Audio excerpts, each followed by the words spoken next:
Seja muito bem-vindo, prezado ouvinte, para mais uma meditação sobre a Palavra de Deus, pensando especialmente em acontecimentos da atualidade.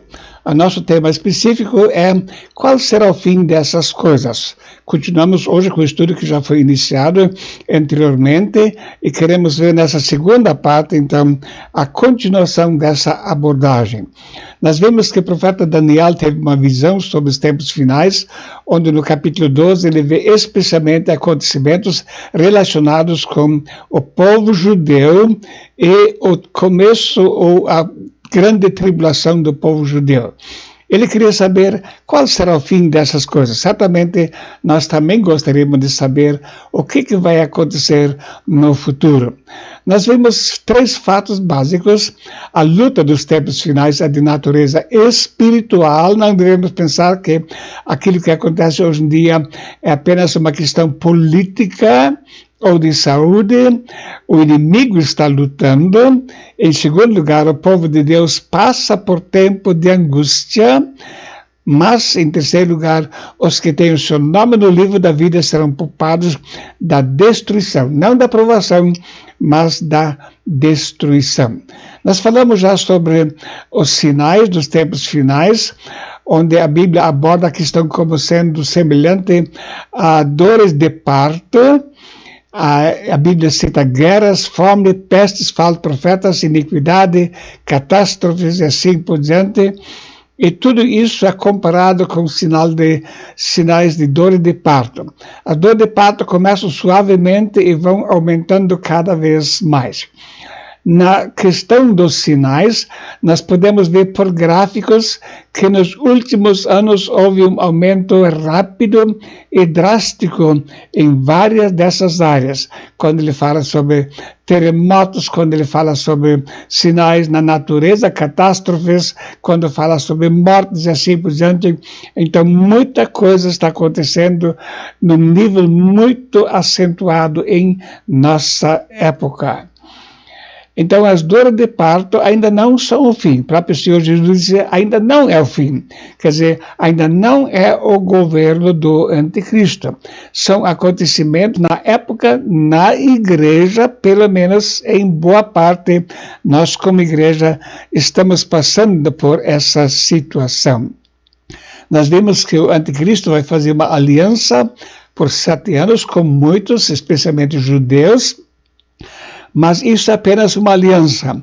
Somente nos últimos 3 anos e meio ele vai agir como assolador e também vai poder ter o governo de fato só durante esse período de 3 anos e meio. E foi-lhe dada uma boca para proferir grandes coisas e blasfêmias, e deu-se-lhe poder para agir por 42 meses. Isso é 3 anos e meio de governo total. Ainda não é o fim. E a Bíblia diz em 1 Pedro 4,17, porque já há tempo que começa o julgamento pela casa de Deus. E se primeiro começa por nós, qual será o fim daqueles que são desobedientes ao Evangelho de Deus? A Bíblia nos promete que Deus vai nos livrar, ou Cristo vai nos livrar da ira vindoura, mas isso não significa que Ele vai nos livrar da disciplina nos tempos finais, e muitas igrejas precisam de um profundo arrependimento dos seus pecados. Porque do céu se manifesta a ira de Deus sobre toda a impiedade e injustiça dos homens que detêm a verdade em injustiça. Então a ira de Deus sobre a humanidade perversa vem. Mas a Bíblia diz, assim sabe o Senhor livrar da tentação os piedosos e reservar os injustos para o dia do juízo, para serem castigados. Então Deus vai nos poupar do pior, mas isso não significa ausência de dificuldades. Então, qual será o fim destas coisas? Hoje queremos ver, em primeiro lugar, o que é que provoca a ira de Deus. A Bíblia fala em várias passagens sobre a ira de Deus e queremos ver hoje quais são ou qual é o fato principal que provoca a ira de Deus. E sobre isso nós vamos ler então em Apocalipse 14, 6 e 7.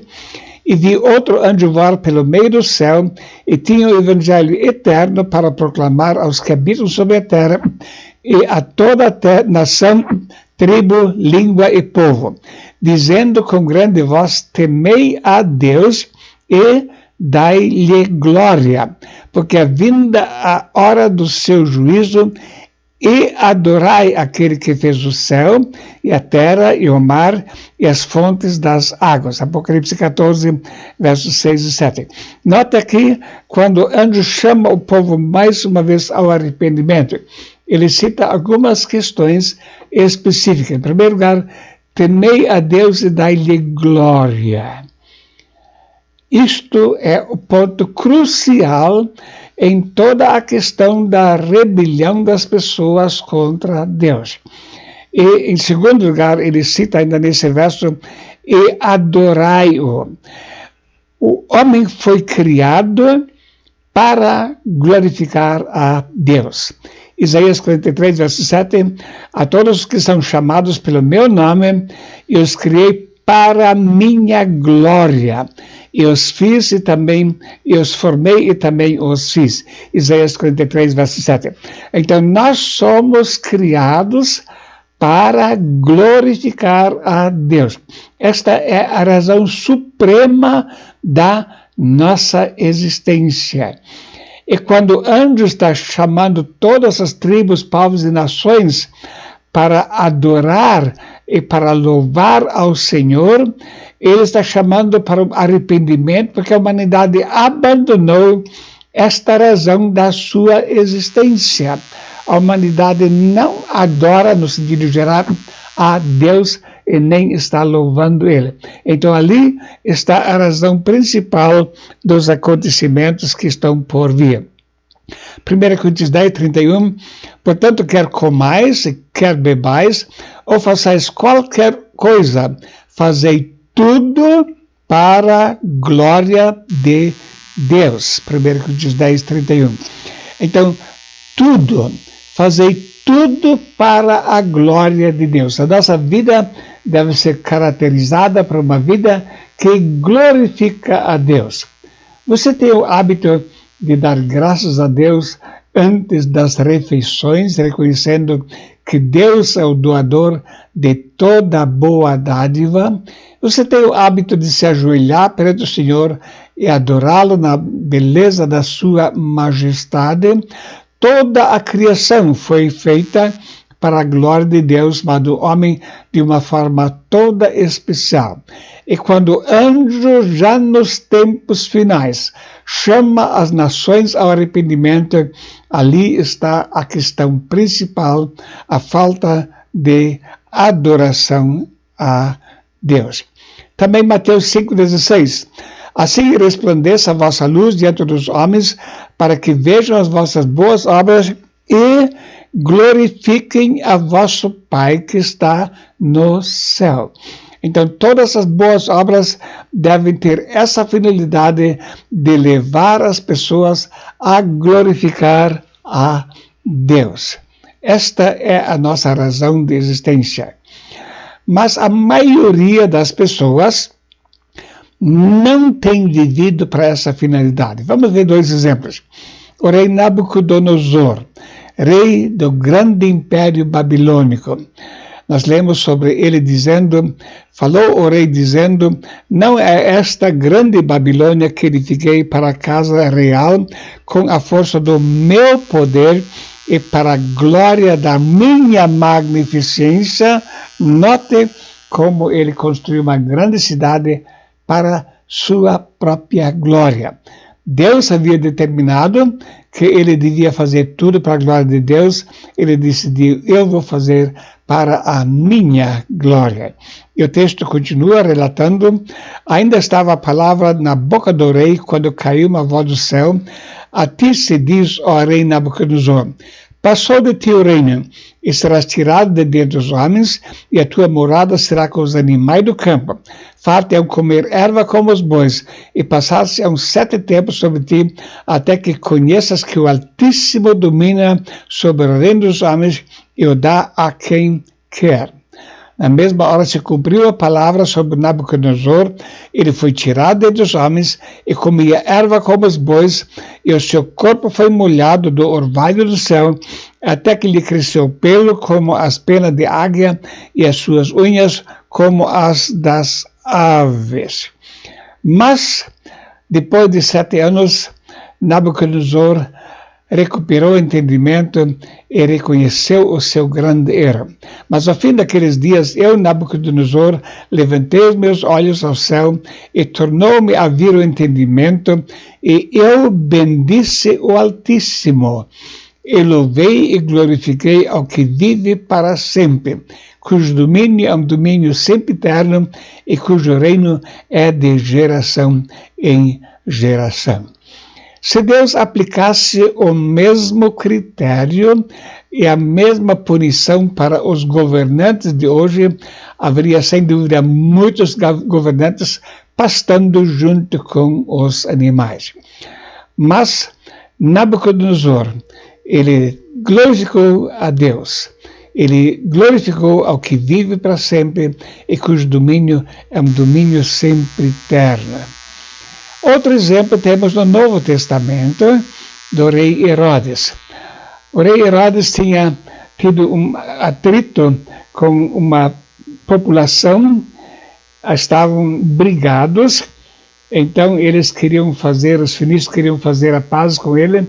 Então a Bíblia diz que num dia designado, vestindo Herodes as vestes reais, estava sentado no tribunal, ele fez uma prática e o povo exclamou: voz de Deus e não de homens. As pessoas, para agradá-lo, disseram que era Deus que estava sentado ali e falando ali.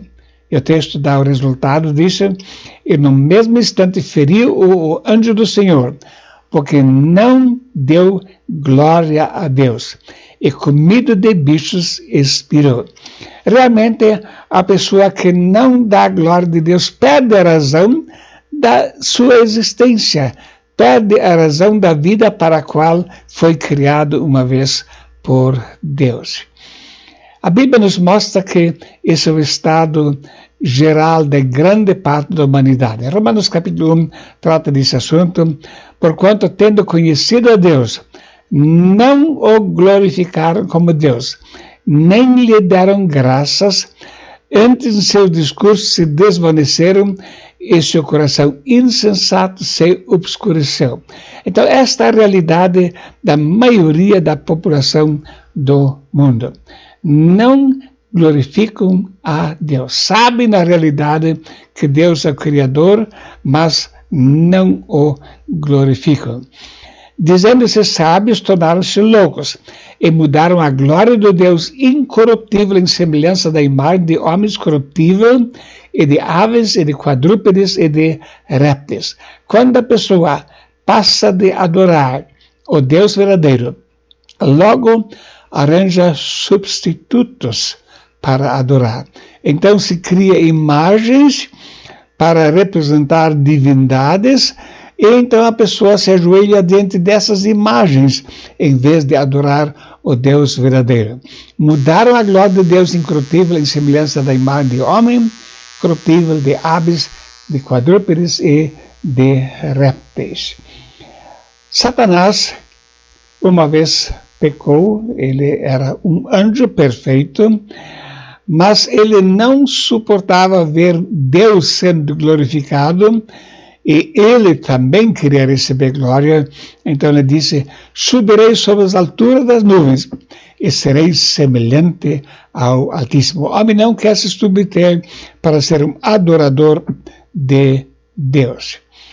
Quantas pessoas hoje estão querendo estabelecer os seus tronos para receberem glória e não querem se submeter ao domínio do Deus Todo-Poderoso.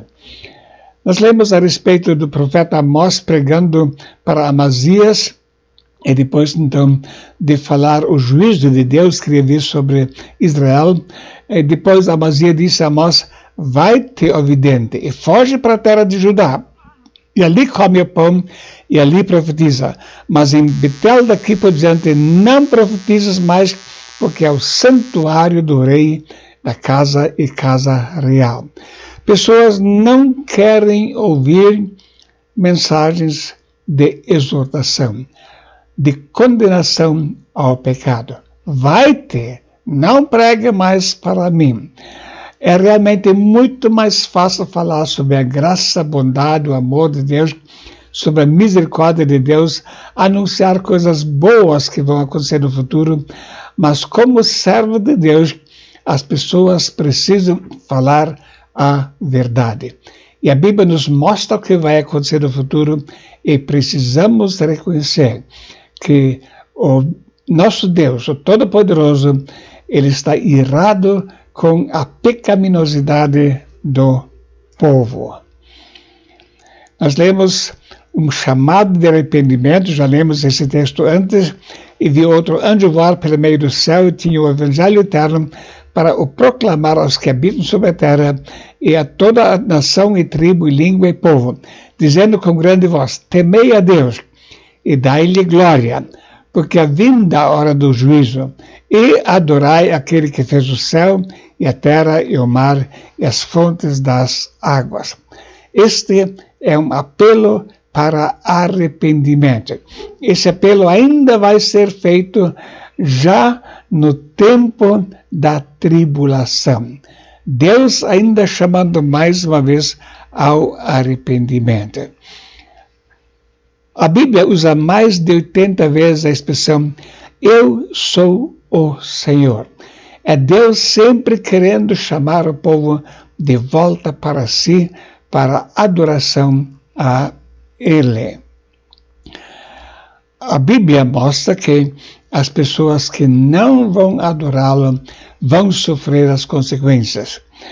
Porque enviarei contra ela a peste, e o sangue nas suas ruas, e os traspassados cairão no meio dela, estando a espada contra ela por todos os lados, e saberão que eu sou o Senhor. Deus está mostrando em nossos dias para os governantes do mundo inteiro que Ele é o Senhor. Independentemente da origem desta pandemia, o fato que ela está acontecendo sob a permissão de Deus, para Deus mostrar que Ele é o Senhor. E a Bíblia usa essa expressão, eu sou o Senhor, em dois sentidos. Uma vez para anunciar proteção e bênçãos para aqueles que lhe são fiéis. Por outro lado, para anunciar condenação e castigo para aqueles que se afastam de Deus. Cada pessoa precisa escolher se quer viver uma vida para a glória de Deus ou se quer ser rebelde contra Deus. E os outros homens que não foram mortos por essas pragas não se arrependeram das obras das suas mãos para não adorarem os demônios e os ídolos de ouro, de prata, e de bronze, e de pedra, e de madeira, que nem podem ver, nem ouvir e nem andar. Mesmo Deus punindo a humanidade, não há arrependimento. Nós temos visto em muitos lugares muitas manifestações de solidariedade, que é algo muito bom. Temos visto até algumas autoridades pedindo a proteção de Deus, porém eu não tenho visto em nenhum país um chamado ao arrependimento do pecado. E Deus chama as pessoas para se arrependerem, e as pessoas querem sim a libertação de Deus sem um arrependimento. E por isso é muito importante que saibamos que áreas Deus está abordando. A razão geral, principal, é o fato de que as pessoas se afastaram de Deus e não querem viver para a glória de Deus, mas esta decisão resulta em outras consequências no comportamento das pessoas sobre as quais queremos falar ainda nos próximos estudos. E não se arrepender dos seus homicídios, nem das suas feitiçarias, nem da sua fornicação, nem dos seus furtos.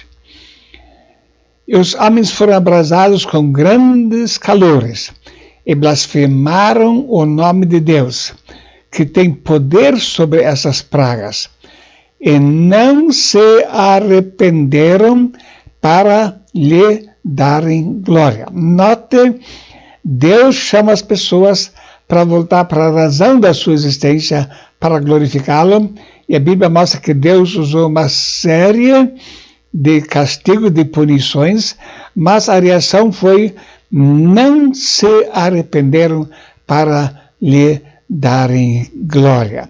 Uma situação triste que vemos hoje também na atualidade. Temei a Deus e dai-lhe glória, mas não se arrependeram.